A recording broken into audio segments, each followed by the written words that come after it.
breaking news. Now, yesterday on the Savage Nation, I read a laudatory letter. I lauded the letter by Ray Flores, a gentleman I had never heard of, SEIU community organizer, lifetime Democrat. And he wrote a heartfelt letter that struck me as so sincere, saying that we're living through a Christian Holocaust. Where are you on this, President Obama? Why do you say nothing? I never met Mr. Flores, but he's calling the show right now out of the blue, and it's an honor for me to speak with this gentleman. Ray, welcome to the program. Thank you for calling. Thank you, Doctor. It's a pleasure to be here. You wrote the letter for the obvious reasons. It's not about Obama. It's about the Christians. They're being slaughtered, and no one's doing anything. Absolutely. Mm-hmm. Have you heard from anyone in the administration, Mr. Flores? No, and I don't expect to. It's just their modus operandi. They just, they ignore everything and they run amok any way they want. Now, look, Ray, you're not a right-winger. You're not a conservative. You're not a Republican. You're a Spanish-speaking writer for the Chicago Tribune Spanish Language News Daily 10 years ago, communications specialist with SEIU, and you're that jaundiced on this administration. Isn't that true? Well, actually, Doctor, I write for the Wanderer newspaper now. It's the wandererpress.com. It's in cnsnews.com. I'm more conservative, but I identify as Catholic more so than anything. I was working at the union at that time. Right now I work for the American Life League as a pro-life activist. So I sort of had a turnaround, if you will. Not that I ever believed in the leftist ideals. I was just trying to help the underdog.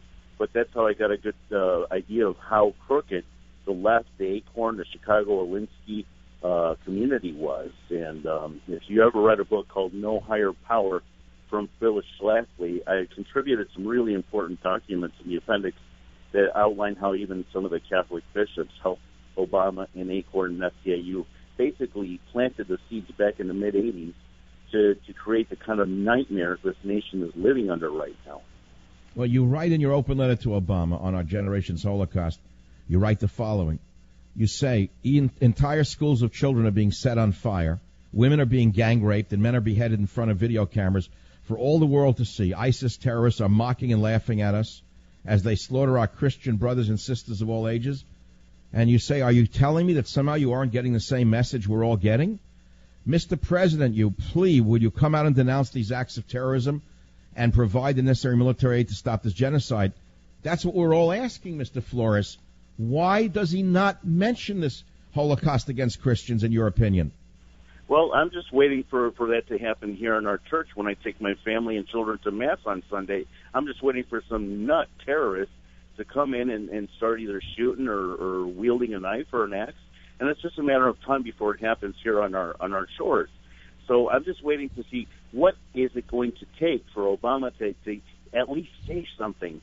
And he just seems to be aloof or completely complicit with the whole thing and supporting. So notice what you said, either aloof or complicit, and that's the part of it that bugs us all. We don't know, but the end result is the same. If he's not acting against them, then he's really enabling them. Correct. Mr. Flores, I want to ask you something. You are a Hispanic, obviously. You're a devout Catholic, obviously. You care very much about your religion and your family, which is incredible. It's the bedrock of America. I was recently on the beach in Southern California about, 2 months ago, and I was looking down on a Sunday at all the families, and it's largely Hispanic families down there in the volleyball beaches and the area that I was looking at. And, I got a feeling of strength about America. I looked at the Hispanic men, and I said, do you actually think that these guys are going to let the Muslims come here and convert them to Islam? Do you think these Hispanic guys are going to roll over? I didn't think so. I felt a tremendous sense of hope for the country. Am I crazy or what?